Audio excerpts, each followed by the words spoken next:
ये कोई हिरनालीनो मारी न करी अबारसनो सरदारी। हिरना के खून में कपड़ा लय भिगाई। महाराज भरथरी ने जंगल में पहुंच करके एक हिरन का वध किया और अपनी कपड़ा उस हिरन के खून में भिगाए और नौकर को पकड़ा दिए। कहा, नौकर ये कपड़े घर ले जाओ और मेरी जब पत्नी पूछे तो बता देना महाराज को एक शेर ने खा लिया है। नौकर हाथ जोड़ करके कहने लगा, महाराज माफ़ करना, मेरी इतनी औकात नहीं है हम रानी से जाकर के झूठ बोले, वो हमें मरवा देगी। राजा कहने लगे, तुम चिंता क्यों करते हो, अरे मरवाएंगे तुम्हें हम भी ना। और नौकर चला है, सोचता जा रहा है, अरे जाके दिल में चिंता बढ़ी गई।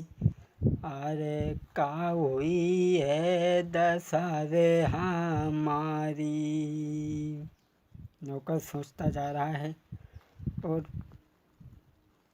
पहुंचा है महल में तो रानी ने अपने पति के इंतज़ार में, रानी खड़ी थी, उसने देखा नौकर, फौरन ही नौकर के सामने भाग करके आई। कहने लगी, तुम अकेले आए हो, महाराज कहाँ हैं। नौकर आंखों में आंसू भर के कहने लगा, महारानी गजब हो गया, महाराज को जंगल में एक शेर ने खा लिया। महाराज एक हिरन का निशाना साध रहे थे, उसी वक्त पीछे से आकर के एक शेर ने महाराज को दबोच लिया। वो मारे गए, वो इस दुनिया में नहीं रहे और मेरे एक पेड़ पे चढ़ कर के प्राण बच गए। रानी कहने लगी, ओरे नालायक, ऐसी बात कहते हुए तेरी जीभ नहीं जल गई, तेरी जीभ में कीड़े नहीं पड़ गए। नौकर कहने लगा, विश्वास करो महारानी, अरे लैनार ने खाई रानी बन में पिया तुम्हारे। अरे नैनार ने खाई रानी बन में पिया तुम्हारे। अरे एक पेड़ पे चढ़ के रे के बचिए प्राण हमारे। नौकर कहने लगा, महाराज एक पेड़ पे चढ़ कर के हमारे प्राण बचे। रानी कहने लगी, छलिया, अरे छलिया छल करीबे को डोले, छलिया छल करीबे को डोले, तेरे बाँस लगई हूँ सोले। रानी कहने लगी, तू छल कर रहा है। नौकर कहने लगा, महारानी मेरी इतनी हिम्मत नहीं है, मैं झूठ कह सकूँ आपके आगे। उसी समय रानी भाग करके आई है। जो चंदन का वृक्ष उसने लगाया था अपने आंगन में, और जब चंदन के वृक्ष को रानी ने देखा तो वो तो लहरा लहरा लहरानो है और नौकर फिरी बतलानो है रे। वो तो नौकर से जाकर के फिर बोली, तूने झूठ बोला है, आ जाने दे मेरे पति को। अरे आई जाने दे पति मेरे को, मैं सवरी कथा सुनाऊंगी। झूठ बोली बे को पापी तोई सवरो मजा चखाऊंगी। कहने लगी, आ जाने दे मेरे पति को। अरे तो को ना है तेरे सवई घर को फांसी में लगवाऊंगी। नौकर कहने लगा, महारानी फांसी लगवा देना, लेकिन मेरा विश्वास करो। और नौकर हिड़की भर के रो गया। तब रानी को विश्वास हो गया। नौकर कहने लगा, महारानी वृक्षों को क्या पता, इनमें जब तक पानी डालती रहोगी जब तक ये हरे भरे बने रहेंगे। रानी को भक्तु विश्वास हो गया। और पिंगला, अरे बाई गम में आंगन में गिर गई थी पिंगला नारी। और बाई गम में आंगन में गिर गई थी पिंगला नारी। जाके उड़ गए प्राण पखेरू रे, तुम सुनियो कथा यगारी। बाजीवा, पति के वियोग में पत्नी मर गई। और इधर इत भूप भरथरी मन में सोचे चेहर।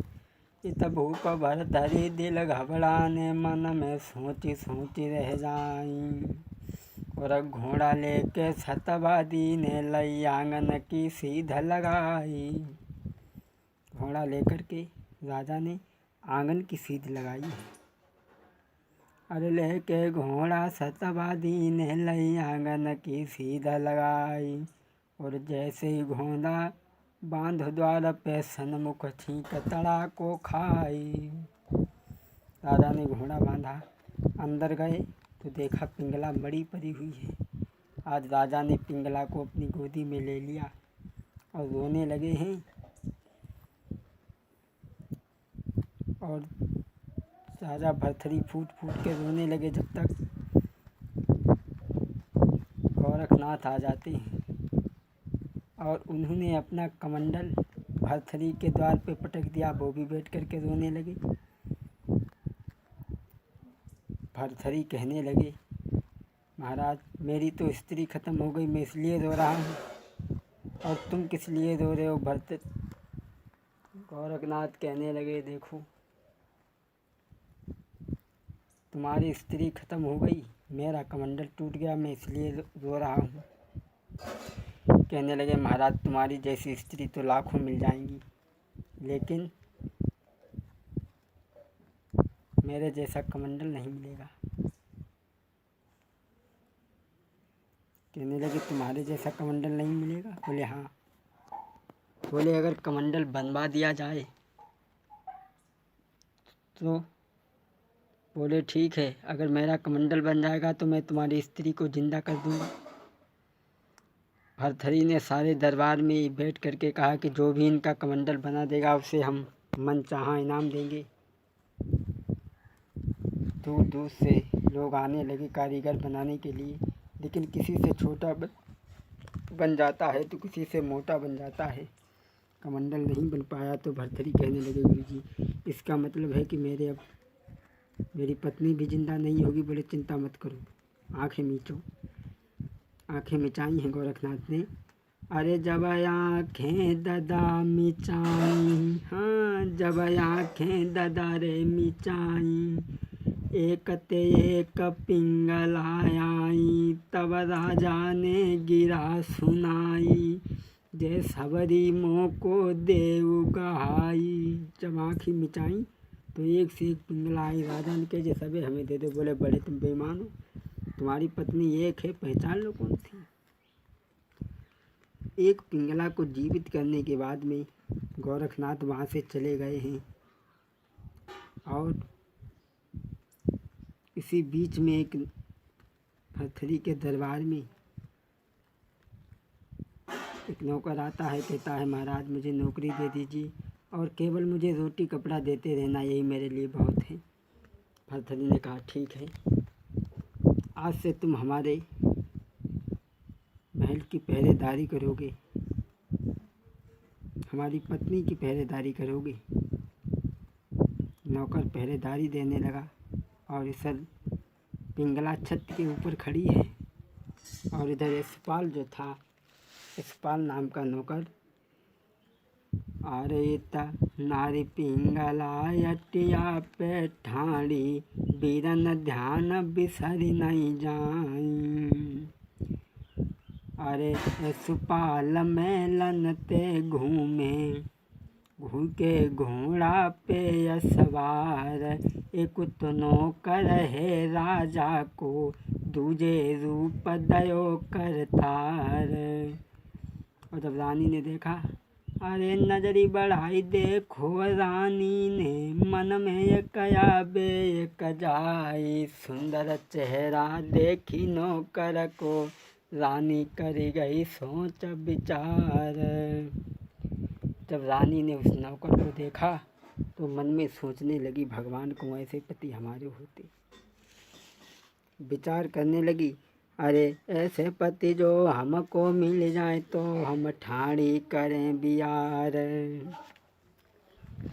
रानी विचार करने लगी, मेरी और मेरे पति की जोड़ी नहीं मिली, मेरा विवाह इसके साथ में होता तो कितना अच्छा रहता। और वो नारी सोचने लगी, मन में सोची उठी नारी, नहीं मन के मिले भरतार। सोचने लगी, अरे मैं गोरी पति करिया रंग के, बगुला के ढींग कौआ बैठो। अरे कहा देखी के कि मेरी शादी, अरे अब है उमरी बारी, नहीं मन के मिले भरतार।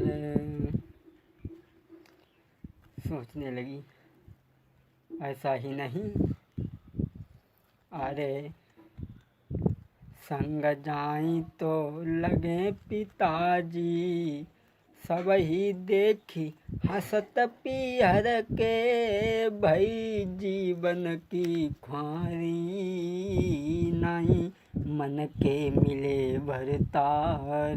बुद्धि में बनी बात न्यारी, नहीं मन के मिले भरतार।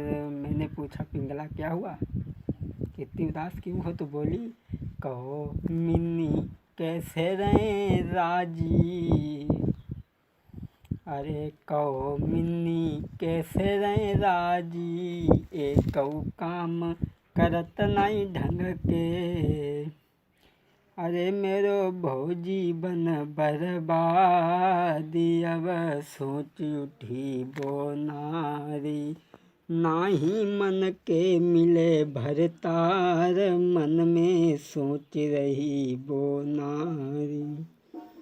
ये नारी सोच रही है। और भक्तों, ये वही स्त्री थी तो एक दिन मर गई अपनी पति की झूठी बात पर, और आज वही स्त्री एक नौकर को देख करके दीवानी हो गई। ऐसा ही नहीं, पिंगला ने अरे एक दिन अरे देख इशारो नारी पिंगला यशपाल को लो बुलाई, अरे बड़े प्रेम से नौकर को आंगन में बैठारो। महाराज नारी फिर हंसी हंसी बतलानी, और लई मोहब्बत जोरी खुशी दिल यशपाल मानी। भैया प्रेम बुरी जंजीर वीर तुम झूठ मती मानो, वीरन प्रेम बुरी बीमारी जाए तुम झूठ मती जानो। पिंगला ने यशपाल को बुला लिया है और बुला करके उसे अपने पास में बिठाया।